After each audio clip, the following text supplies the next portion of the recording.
Hello, my name is Karine Dilanian. I'm a member of the organizing committee and coordinator of the International Academic Conference on the Historical Skies, Harmonies between Heaven and Earth. The conference will be held on October 21st, 23rd, 2022 in Samarkand, Uzbekistan, at one of the oldest cities in the world, famous for its architectural monuments and scientific achievements of astronomers and mathematicians. This conference is organized by the Sophia Center for the Study of Astronomy and Astrology in Culture, University of Wales, Trinity St. David, and Institute for the Study of Astronomy in History, Philosophy, and Culture. Today, we welcome Professor Darin Hayton, the speaker of the conference, and my question is, what is your main research interest and how does it relate to the theme of the conference? Well, first, Karine, I want to thank you for inviting me to participate. I'm really looking forward to this. So my main area of research divides between late 15th, early 16th century astrology in Central and Eastern Europe, around courts such as the Holy Roman Court, the court of Matthias Corvinus in Hungary, the Aegolian courts in Poland, and increasingly now 14th century astrology in the courts and intellectual centers in the Byzantine Empire. So again, pushing a little bit further east. My interest in these areas is to understand how astrology as an intellectual system, as a way of making sense of the world, as a science, was deployed and used and understood by not just astrologers, but also the various audiences that astrologers and their patrons might be hoping to reach. So that's the broad context of my research areas. The first book that I wrote was The Crown and the Cosmos, which explored this at the Holy Roman Court of Emperor Maximilian I. While I was working on that project, I came across the topic that I'm going to speak about at the conference, which is a manuscript in Vienna of a collection of astrological aphorisms written by a master at the University of Leipzig, probably in the 1490s. The copy we have that survives in Vienna is from 1503, 1504. And I became fascinated with this manuscript because at first glance, I thought it's just another collection of aphorisms like the collection that's attributed to Ptolemy. But on closer inspection, I realized it's not. It doesn't owe that debt to Ptolemy.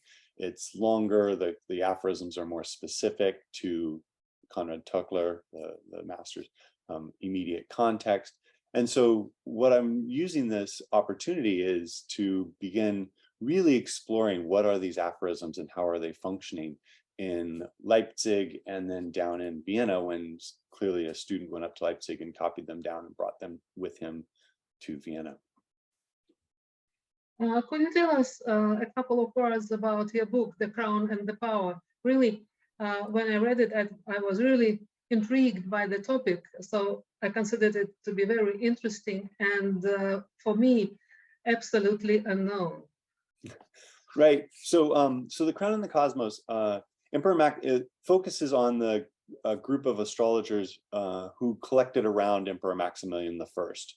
Maximilian was Holy Roman Emperor from roughly 1493 until his death in 1519. So that's the period we're looking at. It's this generation, early period of the sort of 16th century, before we have all the changes brought about by Copernican astronomy. And as I started to look, I realized that what Maximilian had been doing was drawing around him an increasingly large collection of incredibly talented astrologers and astronomers. That's not new. Emperors and princes had been doing that for a long time. What I think Maximilian realized, and what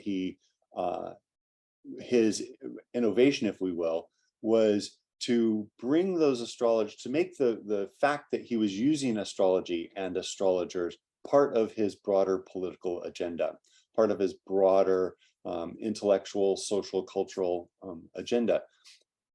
Maximilian famously used the power of print. He's the first ruler that we point to as exploiting the power of print to reach the masses and reach broader audiences. I think part and parcel of that move by Maximilian was recognizing that astrology was such a culturally and intellectually powerful vehicle for conveying his political plans and political goals. What I want to say, however, and I say this for the people who haven't read the book, or for people who perhaps think all astrologers are just deluding their patrons, I don't think that's what's going on here. I think what we have is Maximilian has a worldview that is informed by astrology, an astrological understanding of the world, and he brings together astrologers who have similarly astrological worldviews. So they're consonant with each other. They resonate, and in the book I try to detail mainly 4 or 5 of these people. There are many more. 4 or 5 of these astrologers who collected around Maximilian. Georg Tannstetter is the name that's perhaps most familiar, or Johannes Stabius, but there's also Andreas Stoborius, there's Perlach. There are a number of these. And once we begin to scratch the surface of Maximilian's court, we see just how rich and robust this network of astrologers was, and how they played important roles in reviving the University of Vienna under Maximilian, how they played important roles at Maximilian's court, how they played important roles even after Maximilian's death in the court that ended up centered on Vienna. Yes, yes, that's very, very interesting. Now I would like to ask you about some other topic of the conference, and it deals with the place where the conference will be located. It's Samarkand. And the organizing committee prepares an intensive cultural program during the conference, and a cultural tour to the ancient cities of this region, to Bukhara and Khiva. So what are your expectations concerning the place for the conference, Samarkand, and the cultural program and post-conference tour? So I want to start off by saying I was over the moon, if I can use that expression, over the moon when I heard that the conference was going to take place in Samarkand. Of course, I've long desired to go there and see the city, see the observatory, see the madrasas. It has such a rich and deep history in the history of astronomy and astrology and the science of the stars and intellectual productions. So I'm delighted. And I don't know enough about this area. My research has never taken me into this direction. So the opportunities to understand more and get a better experience of what the broad cultural spaces look like, what those, the infrastructure, what the cities, in this case, Khiva, Bukhara, Samarkand, what the apparatus and architecture is that built up around these spaces that allowed such an incredible flourishing of astronomical and astrological and intellectual productivity is amazing. And then I will add at a more, I don't really want to say superficial level, but at another level, I'm just incredibly delighted to go to a space that I've never been to before. This is a world that is, as an experience, is foreign to me. I've never been to Uzbekistan. I can't wait to go. This is going to be such an enriching and broadening experience for me as an individual and as a scholar and as a person who thinks about the production of intellectual work in the 21st century. Yes, I can promise you that it is really, really extremely beautiful place. And we have speakers from Uzbekistan who will speak on the history of Ulugh-Bek and his library, about the history of his intellectual and research activities. So you have a good opportunity to learn more about the place and about the story. So thank you very much for the interview. And I'm looking forward to meet you in Samarkand. And I invite delegates to attend this extraordinary event. Welcome to Samarkand on 21st, 23rd October of 2022. So thank you, Darin, for your interview very much.